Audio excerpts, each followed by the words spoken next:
I'm speaking with John T. Reynolds, a writer and actor known for his work on Comedy Bang Bang, Celebrity Deathmatch, The Late Late Show with Craig Ferguson, of course. And well, John, thanks so much for doing this. Thank you, Henry. It's good to see you. Now, I was thinking, what can we do? This is a very special situation. I don't know how many times a person can bring in their mentor or their teacher onto their show, but I imagine it's happened. If people want to comment and let me know if that's happened to them. But I wanted to start on like a really high classy, big concept note for us. I took great note of the fact that you mentioned George Saunders you briefly mentioned him at the beginning of our class, and it was just a brief mention you in relation to how the mechanics of creative writing at the high level relate totally with the mechanics of comedy writing at the general audience level, which is something we could chat about, because you don't need to really say it's low culture or it's high culture. It's comedy writing can be just as artistic, as careful as anything, I guess. I mean, as I stumble along, what thoughts come to your mind? Oh, well, first of all, I got to ask, have you read the book I was referencing? Yeah, I read the first one, In the Cart, because it's all these short Oh, stories yeah. of great Russian writers, and it's Yeah. a very very haunting story.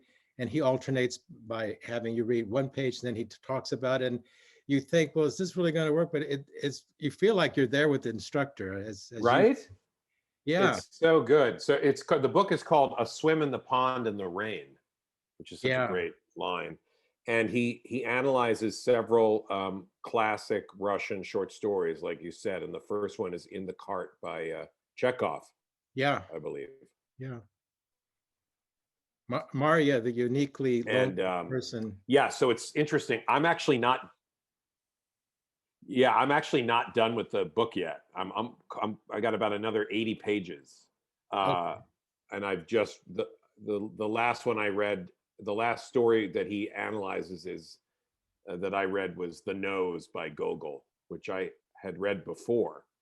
Have you ever read any Gogol? No, I don't. I have not read that one. I may have read a little bit, but very little. It's good. He's kind of, for lack of a better term, he's absurdist. And that story is about a man who wakes up one morning and it's a little Kafka-esque, because instead of turning into a cockroach, he wakes up and his nose is missing. And when he goes to look for it, it's like suddenly a man. It's so strange.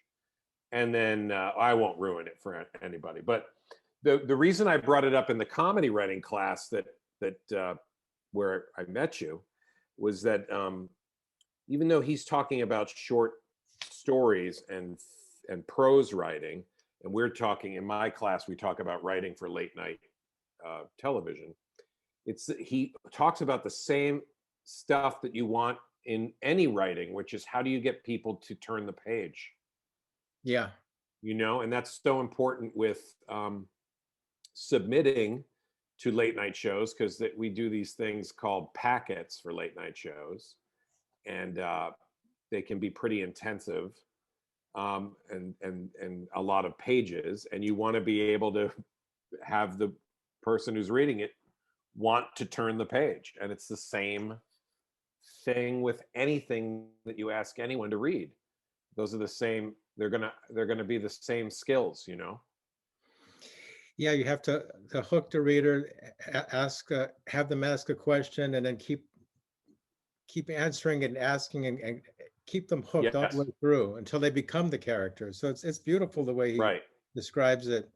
Uh, the last couple of nights I've been watching some of your work, and I know a little bit about the writer's world, that comedy, the writer's room, from another friend in the business. And so I kind of imagine what it's like. Like you almost, it's hard to get credit sometimes because there's so many of you guys, and then the credits roll really quickly, or maybe you're not in the credits Yeah. for some reason. But Yeah. uh, there's so many things you've done. It's such an impressive career you've had, and Oh, I think thank you. from the very beginning, like comedy deathmatch or celebrity deathmatch. Sorry, Right. what was that like? Did you feel like, hey, I've made it, I'm on my way, or can you give us like a taste of what that was like? Oh, sure. Yeah, that was my first writing job. So I, of course, immediately felt like I made it. And then uh, realized that you're always trying to make it again and again and again, unless you're one of the storied few that are like kind of celebrity writers. You're constantly trying to remind people that you exist. It's so strange. So your resume can help, obviously, with that, but it's so hard to sell a show or anything like that. And once you do, that puts you more on the radar. But if you know, there, it's not. It's like winning the lottery selling a show. So when I got staffed on that on Celebrity Deathmatch, I felt like, oh yeah, this is it, you know. And I had a blast working on that show, and I ended up running another show by that same creator. His name was Eric Fogel. Several years later, with a writing partner of mine at the time, he brought a stop motion animation sketch comedy show to the E Network called Starvalence, and it was very short lived because they were very excited to have a animated sketch comedy show about celebrities, and it was a brilliant idea. It was the two hosts had put little cameras all over the world, and then anytime a celebrity scandal broke, they could go right to the footage of what really happened. And then, of course, that's just the premise to do a sketch. So it's like the last kid that Brangelina adopted. We were there. We've got footage, and then it's a sketch of Brad Pitt and Angelina Jolie adopting a kid. But what the executives quickly realized after buying the show was that they couldn't really make fun of any celebrities if they wanted to continue getting access to them for interviews because they were the E Network. So we started to get all these notes of, well, don't make fun of Matthew McConaughey. Well, the whole sketch is about the time they thought he was stoned and the cops came to his house and he had no shirt on and he was playing bongos. And yeah, that we don't want to reference that. Well, that's the only thing to joke about. What are we going to? So that show quickly died, but had the best horrible notes of any show I've ever worked on since or before. And my story about Celebrity Deathmatch was, that was like you had to come up with a different way to kill somebody every time, and they were really running out.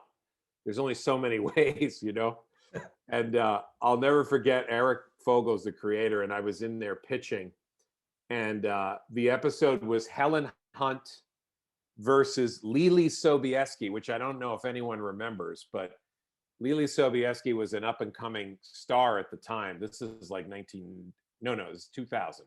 1999, 2000 was right when I started. And she looked like a young Helen Hunt. And so they were fighting each other because Helen Hunt was like, how dare you try to become the next Helen Hunt?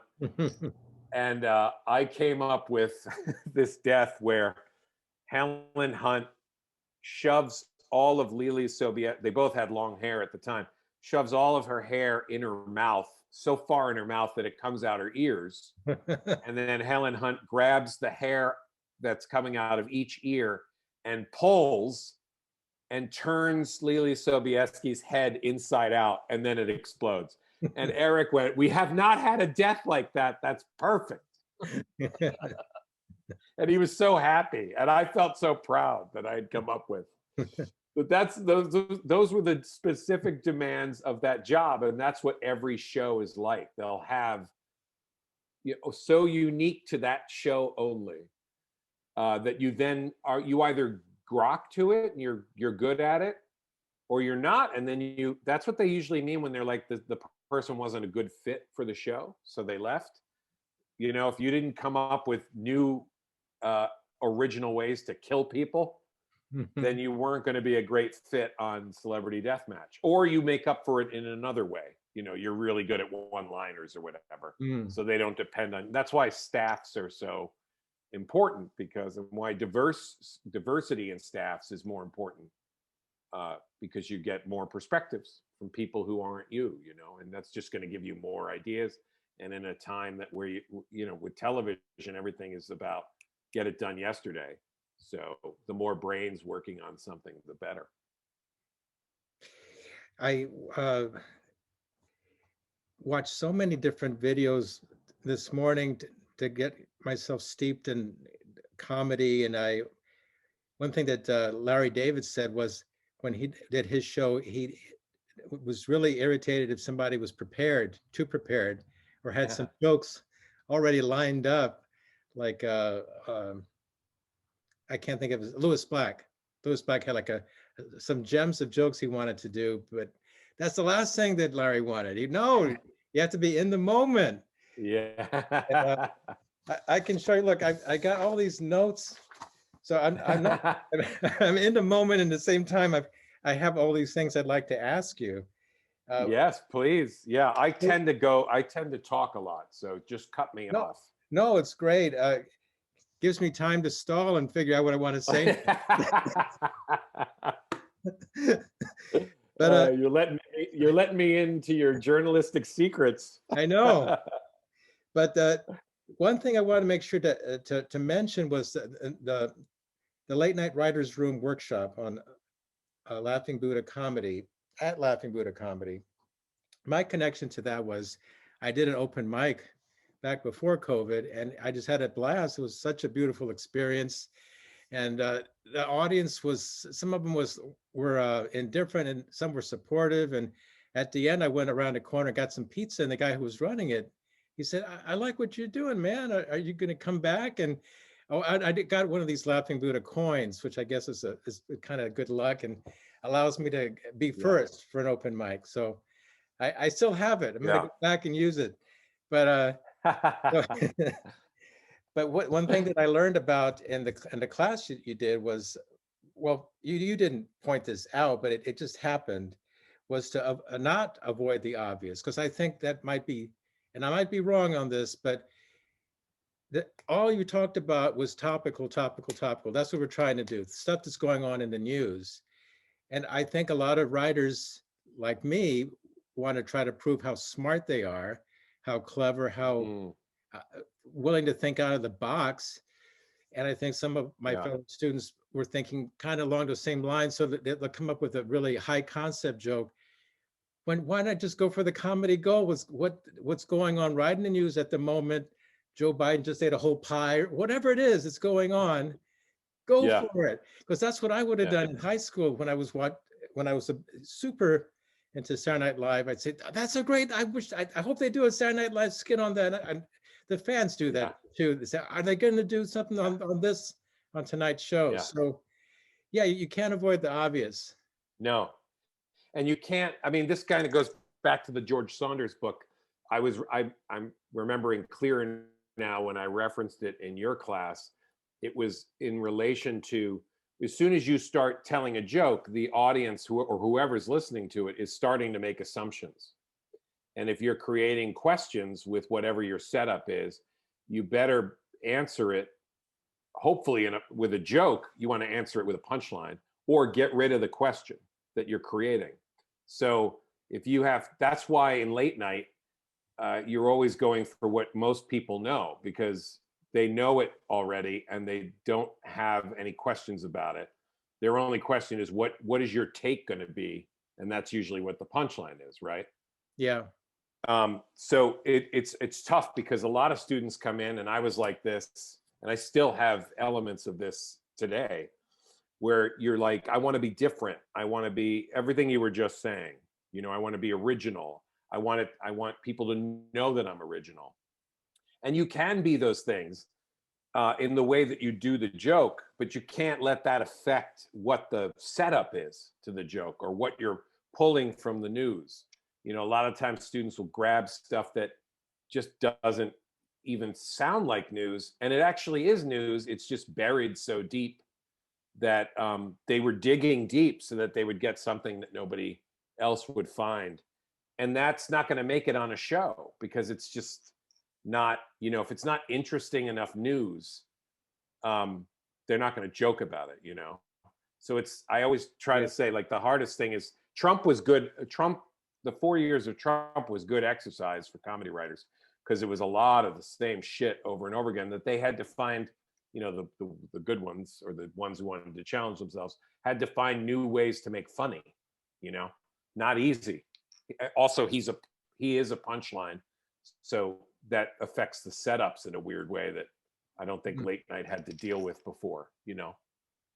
Well, Yeah, I don't know if I answered your question. no, but you certainly did. I think that the writer slash performer, somebody who, because, well, I guess the writing does have a certain character to it, and you are trying to write it. You're writing it for the main guy.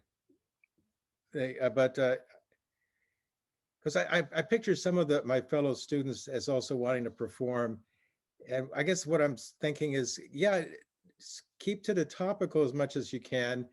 Your particular take on it is what's going to be the unique Yeah. thing. Right. Your particular take on it. Yeah. Your take, yeah. I remember reading an interview with Jerry Seinfeld years ago where he was like, the hardest thing is to form the comedic persona, but once you hone in on what that is for you as a stand-up, then you can point it like a ray gun at anything, and it's going to give a joke that only your comic persona can do. And you can change that, because not everybody, Lisa Lampanelli didn't start out as an insult comic. She became that. Now she doesn't even do that anymore. She's a life coach. But you can create several comedic personas. And I come from improv. I come from UCB. And that's what really taught me about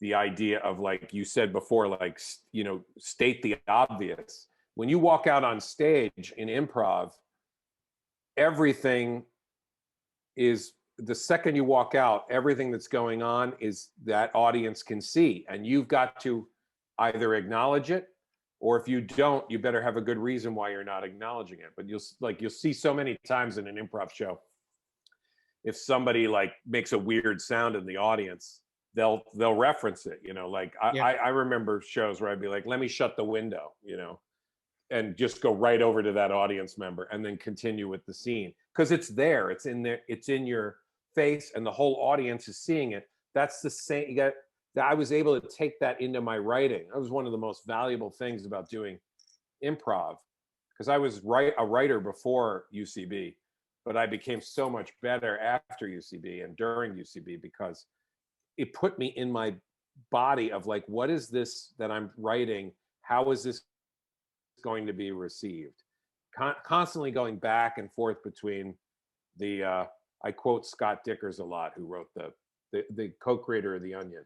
That's another book I always recommend in class, is the How to Write Funny series. And he talks about, you put your clown hat on when you're free writing to come up with funny stuff, and then you take that off, and you put your editing hat on to sift through it and see what's good, and then how to shape it to make it better. And in improv, you're doing that constantly live in front of people. You've got both hats on. You have to edit while you're talking. It's a great exercise. And stand up is a more controlled version of that. I've done stand up, but not with the same intensity that I did improv. It's more controlled because you're going in with written material, but you still have to read the room, take the temperature of the room, and that's going to inform how you tell the jokes. Or even if you don't tell the jokes, you might start improving in a stand-up set based on what's going on. Yeah, I think that stand-up, from my experience, which is only this much, but from the experience I've had with it, it is a little bit like improv, because you have your jokes. I've memorized them, but not to death. So I know how to say them. I say them as well as, like, if I'm looking forward to seeing a friend, like people don't realize how much they're comedians themselves, because people, when they go into conversation, they already have a set routine of things they want to talk about, and so then they freely say that. So and then when you say it with an audience, like somebody might burp or they might yell or something, that's where improv comes in, or Yeah.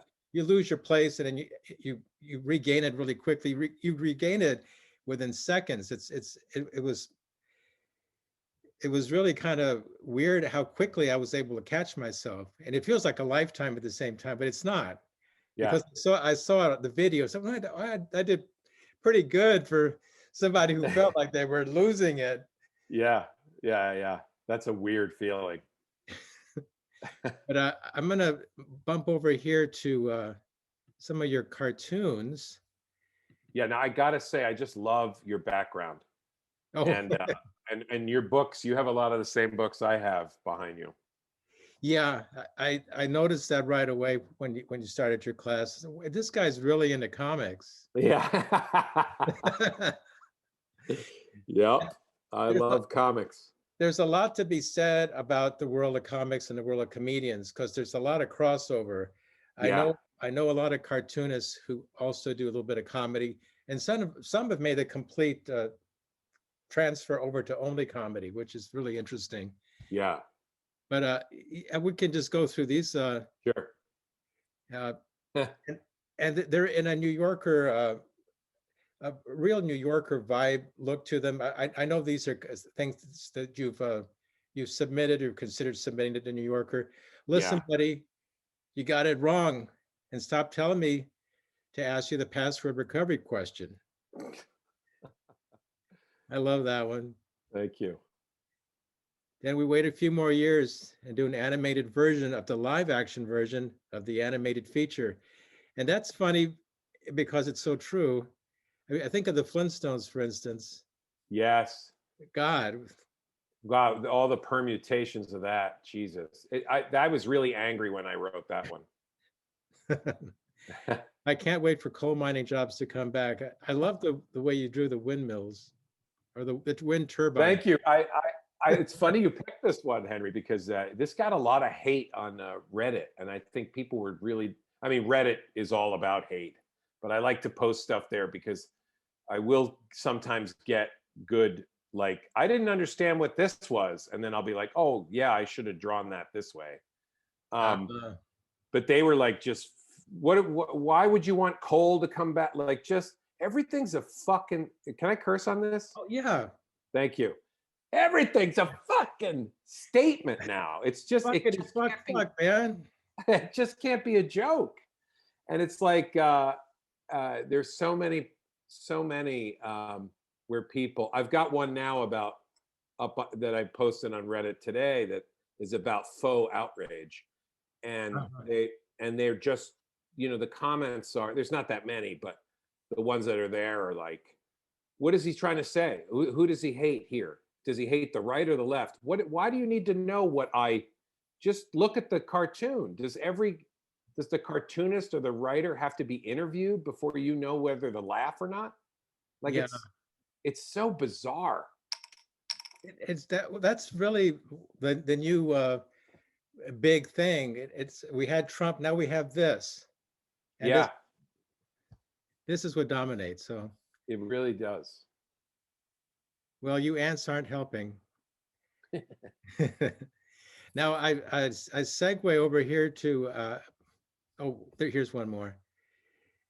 It's scary how quickly you can go from self-driving to self-hating. I love that.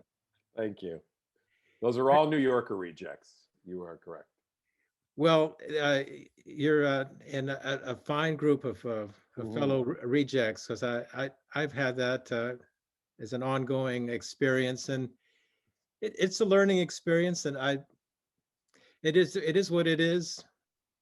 I don't know. The thing is, you just keep going, because I get to a Yeah. point where I feel like, oh, maybe I should stop.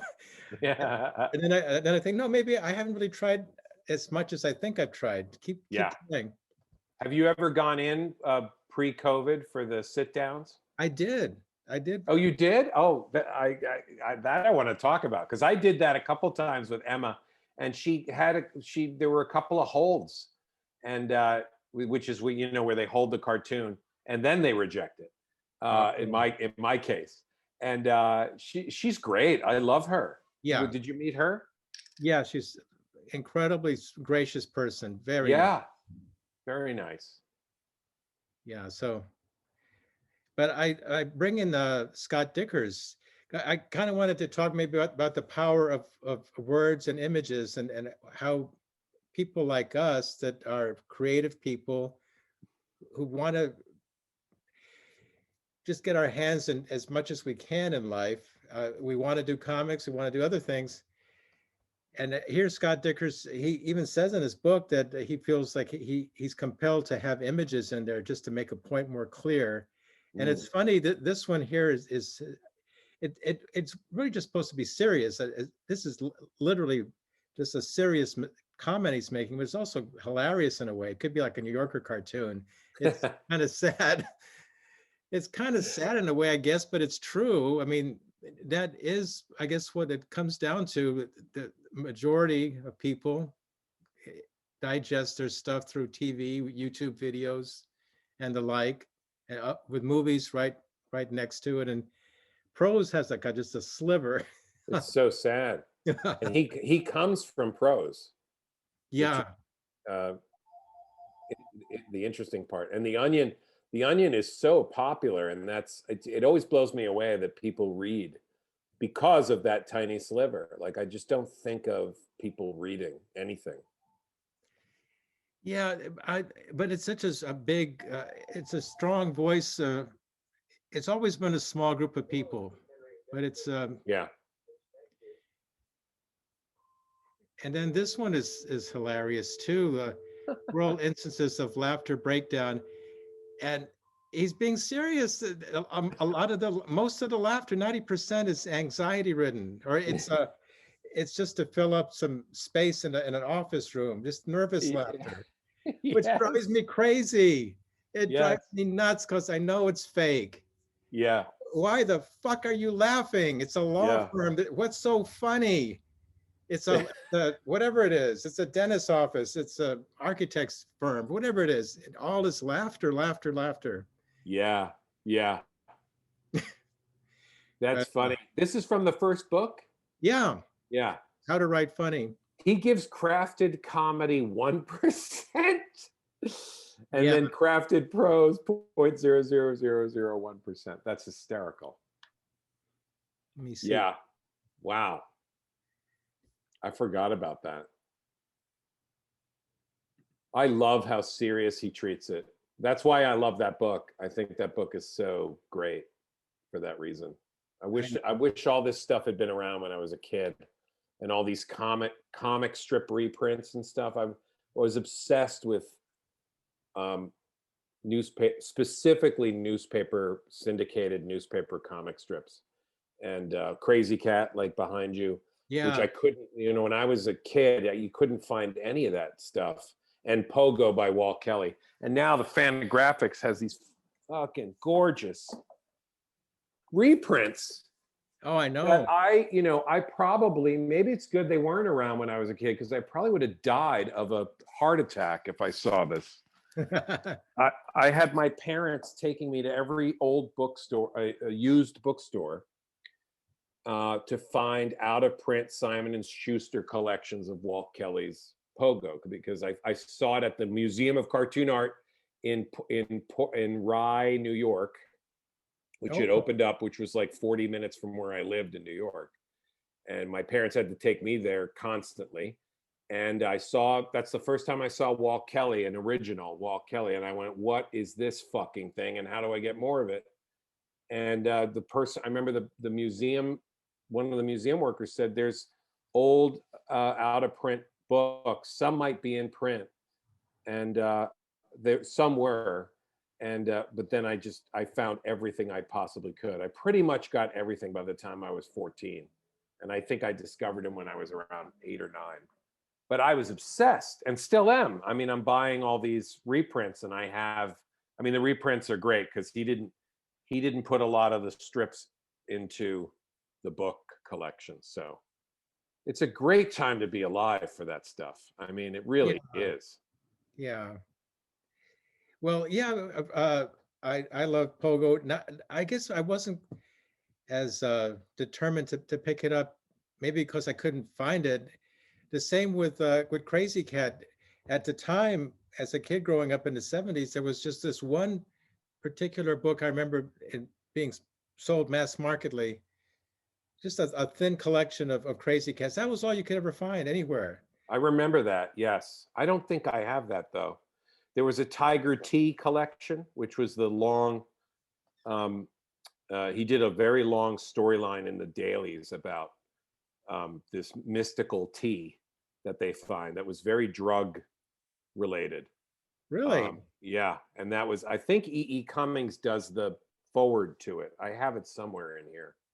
Um, but yeah, you couldn't find, I mean, there was the Smithsonian collection of newspaper comics that came out um, decades ago, and I managed to get a hold of that, and that's where I started to see even more Barnaby, which I also have some of the collection of here. Just I've read the first two volumes of this. Have you read this strip by Crockett Johnson? No, no, I Oh, it's haven't. brilliant. It's brilliant. And I think Barnaby was in the Smithsonian. I was like, this is, a complete opposite style of Walt Kelly. Very like clip arty, super refined and Mm, simple. But I just love, and the lettering is all typography. It's all typed out stuff. But I just thought the characters were great. And I was always into characters and character dynamics for comedy. I love yeah, the old Marx Brothers and Abbott and Costello movies and Laurel and Hardy. I loved, yeah, and then of course sketch with Kids in the Hall and Monty Python and Mr. Show. Like I just loved character comedy, and there's so much of it in the newspaper strips, and just character archetypes. I just gravitated to that like immediately, and just was like, I got to have more, more, more, more of that, Uh, and then the indie, I see Berlin on your shelves, the independent, the Clouds and the Daniel Clouds and the Adrian Tomine and all those guys. I mean, Chris Ware, all that stuff. It's just this is an advertisement for being alive right now. That's all I can. That's all I. That's all I seem to be saying right now. I'm just so happy that you can get this stuff. yeah. Well, we're of the same vintage, so yeah, I And Peter right, Bagg, which is when I first saw you, yeah, I was obsessed with Hate in the '90s, and I first saw you in that you did that great interview with him because they put out that collection, the new collection of yeah. Hate, and oh my God, he's so good. I mean, God, I could just go on and on, Henry. Well, I don't want to miss the obvious. I wanted to ask you what comes to mind when you think of Craig Ferguson, because I think he's like just this amazing dude. Yeah, He's like he's got the X factor. He's got like that Anchorman swagger thing going, and yeah. I think of him as well read and just like a party guy. What can you tell us about working with him? So I was wrote for that show and performed on that show, Late Late Show. Yeah, He was the host. I was on it for 6 years. So when I got there, he had been on the air about a year and a half.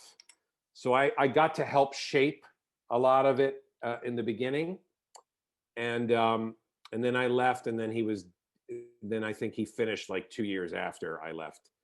He was tough in the beginning, and I don't know why he had that sort of. It's weird because I had like he's Scottish, and half my family is Irish, and the other half's Italian and German down the middle. But the Irish half has been the most prominent of my family people, and so I have a lot of relatives that have the Irish brogue, and they talk like this, and I used to giggle about it when I was a kid, and it always made me laugh. My father's mother had the brogue, and her 18 sisters and brothers had it, and then I end up working for this guy who's got an accent that reminds me of my family, you know. And he had so much of the same stuff as my family.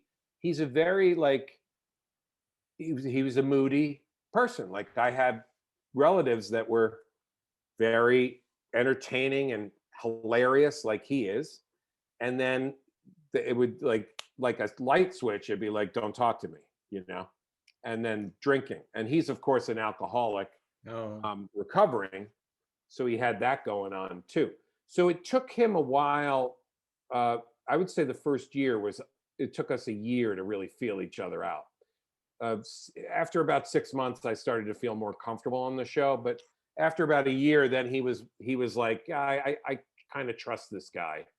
And hmm. then he started letting me do stuff, and and then that's when it was, I would say, the most fun. Was there he trusted everything I did. I trusted him, of course, and a lot of the sketches that we would do together, he liked to do because he trusted me enough to riff with me.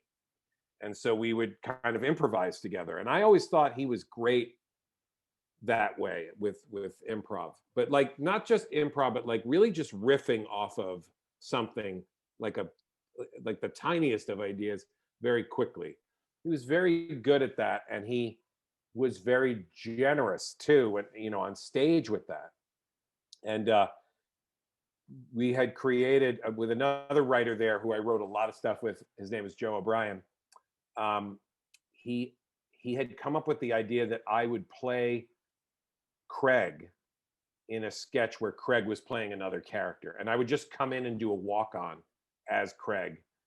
Um, I think he was playing Bono. I can't remember what the first character was. But anyway, so I came in and I had like 3 lines as Craig, doing a terrible Scottish accent on purpose, and looked nothing like him. But like we used to call it the coconut, but my wig looked like a coconut, looked nothing like his hair, and he loved that. So now the head writer said, "You're going to get fired when you do this at the table read," and I was like, "I don't care because this is so funny." And I really think it was right on the line where he was just starting to trust me. And I was like, "I don't care. This is too funny." And Joe, you know, of course, it was his idea. So he was like, "Yeah, go for it." So I went in there and he died laughing at the table read. And then he really he lost it in the sketch. And then he was like, "I want more of this." So then I was writing with Joe full sketches where I would be him and he would be playing other people, because he would do Larry King and Prince Charles and Hugh Grant and Simon Cowell and Bono and Michael Caine and Sean Connery. And so I would be him interviewing him. And of course, the game of the sketch was, it's so clear that to go back to what we were saying in the beginning of the conversation, state the obvious. The audience knows that I'm not him. And that not only am I not him, but he's right there pretending to be someone else. So we would have a lot of fun with me saying, Craig Ferguson likes to sniff his own underwear. And then Craig, as Michael Caine, would be like, "No, he doesn't. I don't think he does." Like that kind of stuff, which never got tired. Like I could have, and he also could have joked about that stuff for a long time. And then, you know, and then basically I helped create the robot sidekick. And then Oh, you did. yeah, and then he never wanted to do sketches anymore. He just wanted to play with that robot sidekick, and then it was time to finally leave. But it was a great experience. It was a great experience. Best 4 years of a job I ever had. But Oh, unfortunately, I stayed for 6. So I wanted to ask you about this concept that we talked about a little bit in class, about the punching down uh, yeah, problem that happens. Now, if you look on YouTube, people can find SNL, the best of the fails, the best punching down moments. How is it that a sketch, a weekend update thing like that gets on the air because it's been heavily vetted? I mean, Lauren Michaels kind of gives it a stamp of approval. It goes through rehearsal, it gets broadcast. it's after the backlash that then it becomes one of the fails. How does it get through and get broadcast, do you think? Well, I think I don't know what this is that you're talking about specific. Like, I don't know the specific Well, I'm just sketches. thinking in general, when this happens, when you have a punching down moment. I think what happens is, well, there's two things. There's definitely, I think it's definitely real that there is a difference between punching up and punching down. And just to be clear, punching up is, you know, your jokes are attacking people in authority or who have the power, and punching down are making jokes of people who don't have any power. That's the simplification of what it is. To go back to Scott Dickers, he's got that great phrase that comedy should comfort the afflicted and afflict the comforted, which I like. I like that because it's hard to say, and I need the practice with English. So I think what happens is people write it and think that they are punching down. I think without citing any specifics, I'm just speaking in general here. I think what happens is, and I had a discussion in my most recent class that was literally about what we're talking about now. I think what happens is that because of social media amplifying everything, we live in an outrage culture. And I think a lot of the times the joke or the sketch is not punching down, it just has trigger words in it that that make people feel like it's punching down. So I'll give you an example actually from my recent class.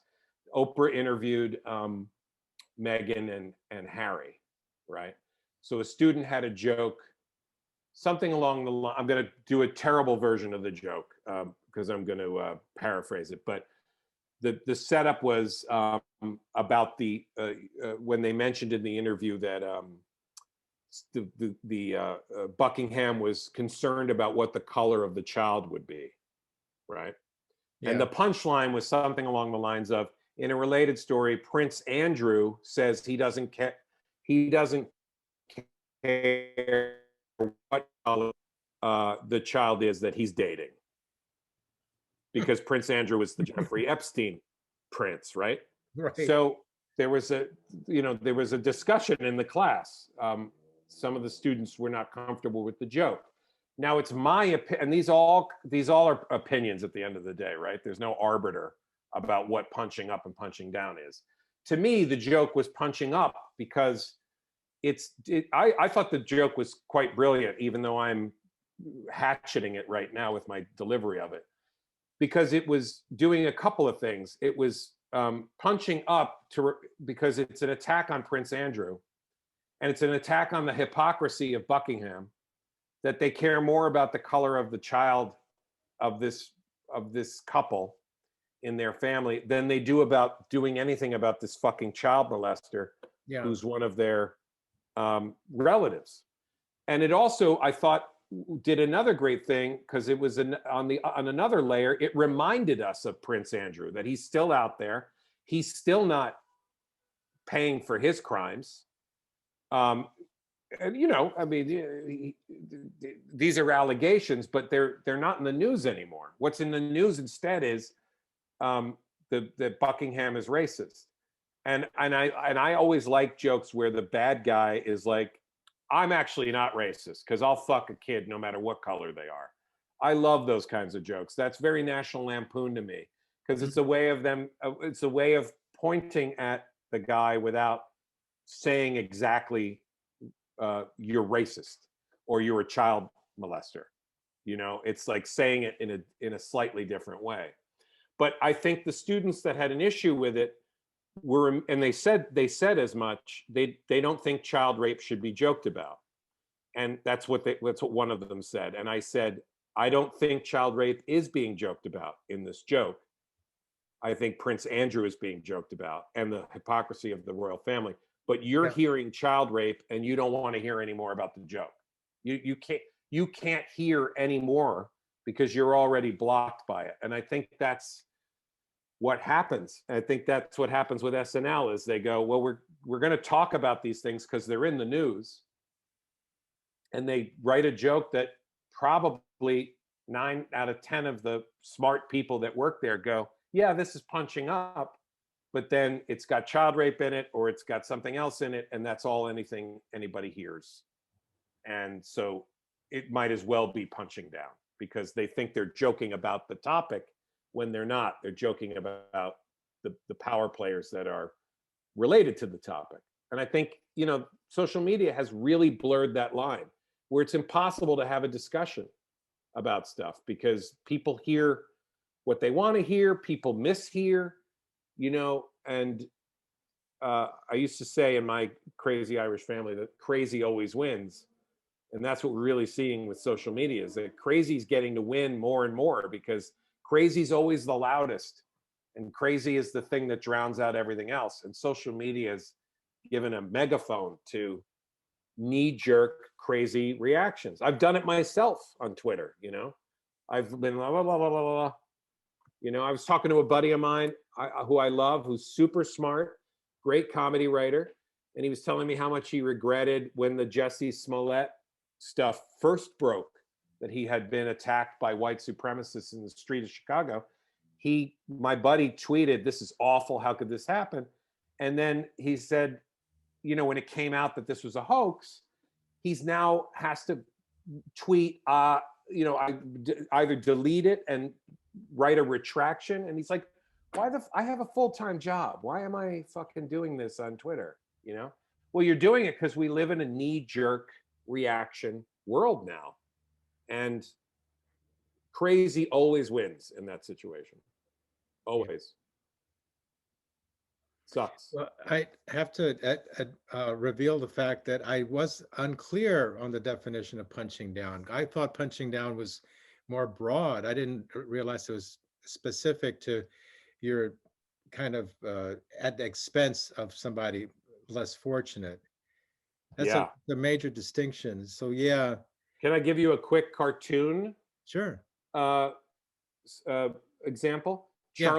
Charlie Hebdo, which if the audience doesn't know, is the big satirical, it's like a magazine of France, right? And they were in the news because the Islamic terrorists shot up the office.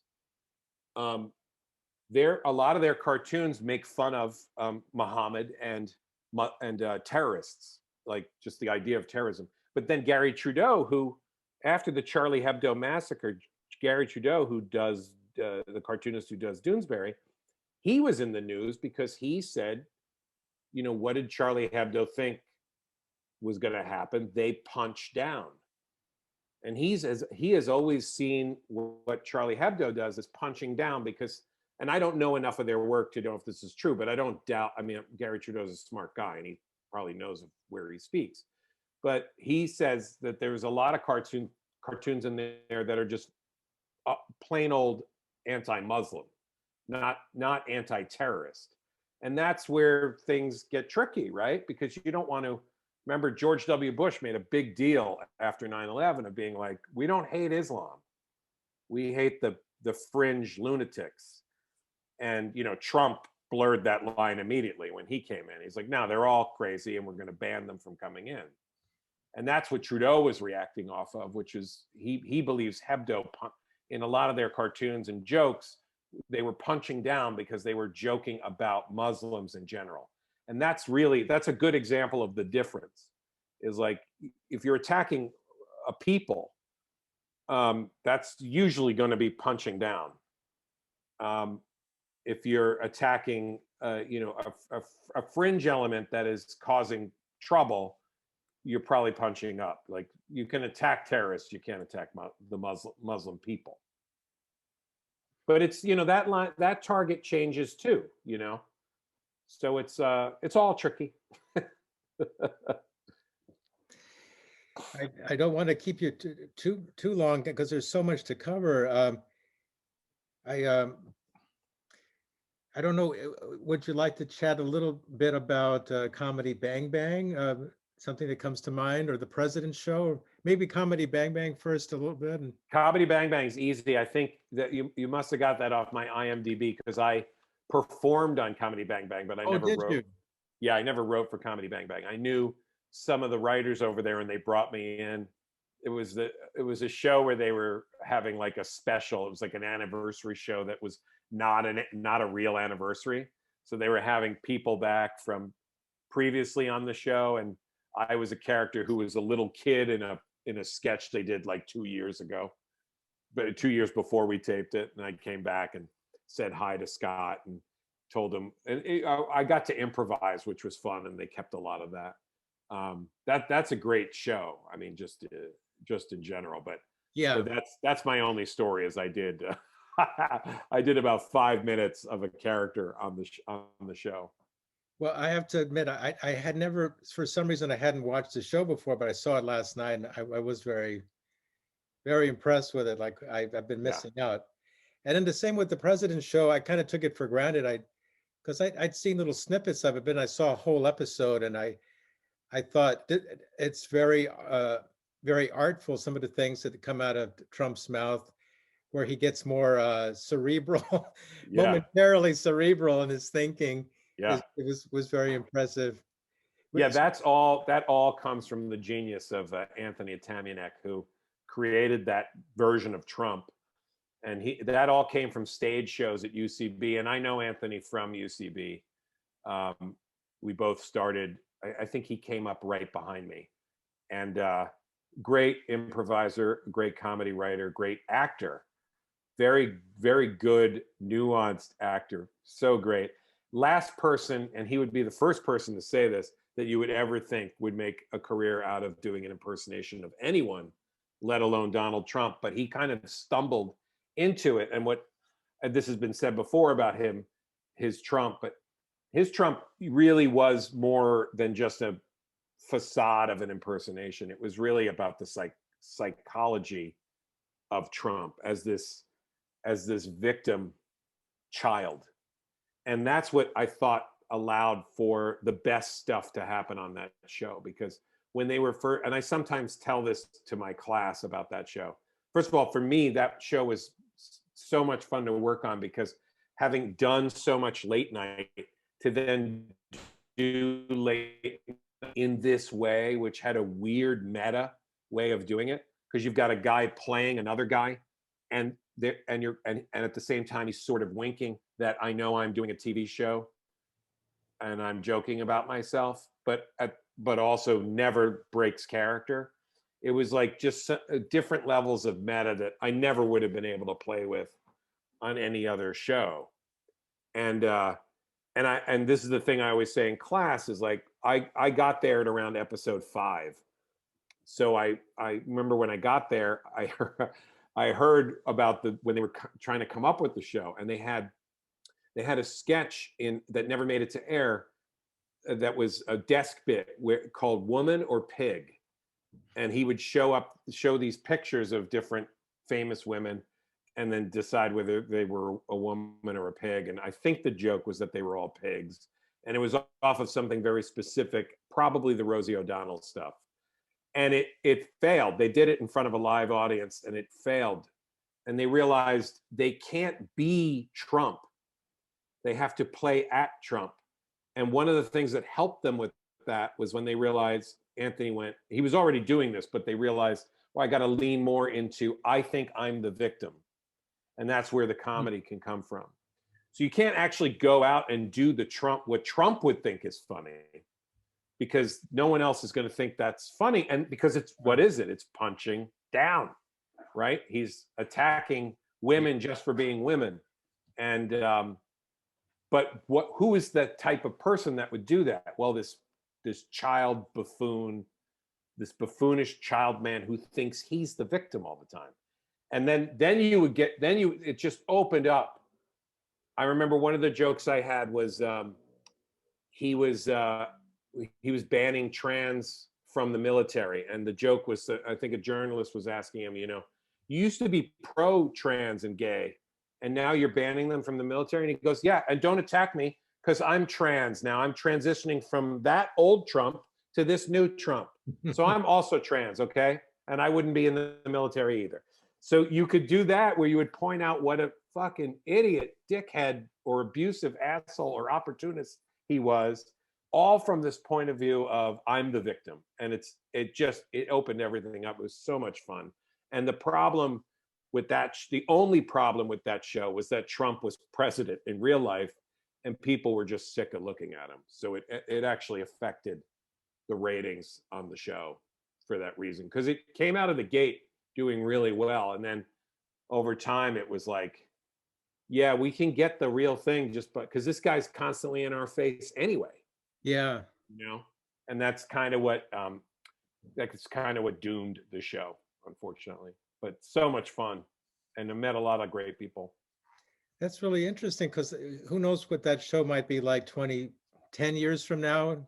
Yeah. We'll revisit it. Yeah, I know. I wish it was all on disc. You know, I kept my DVD player because I like those things. I know. Yeah. I don't trust like the internet. When the power goes out, then I can't get to YouTube, but I could always like get on a bike and like, do the pedals and attach a wire to my DVD player, I guess you could. Gilligan's Island style, Well, I had such a wonderful time with that class, and I think I'm glad. all the students were great.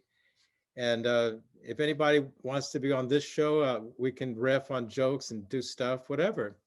But Yeah. I think everyone brought something to the table, and some were more prepared than others. But everybody, I think, got a lot out of the course. I Good. I'm can't glad. speak for everyone, but I'm assuming that I feel that way. That's great to hear, Henry. Thank you. Well, I hope I didn't miss anything. I think I hope I did justice to you. I think you did more than enough justice. You gave me too much. There's too much justice. I have to give you some justice back. There you go. No, I appreciate this. I love to just talk comedy and comics, and so and like I said, I really liked your Peter Bagg interview, so I'm flattered that you would even ask me. Well, let's see what I might do with my own comedy journey. We can touch base again sometime. Love it. That sounds great. Thanks, Henry. I'm going to wait till you unglitch. Okay, there you are. Okay, thank you. Oh, thanks, Henry. I'll stop it there. Yeah, have a great rest of your day. Thank you so much. I know you probably had a very busy day today. It was pretty busy today, but yeah, no, I was looking forward to this for all the reasons I said. I really do. I love to talk about this with like-minded people such as yourself, so I knew I was in good company. So I was flattered you asked. So I appreciate it. Okay, thank you. I'll let you know when the thing goes up. Thanks, Henry. Bye-bye. Yes, and I'll advertise it and keep me posted. I will. On stuff that you're doing. All right. Awesome. Okay. Bye. Take care, buddy. Bye-bye. Thank you. Bye-bye.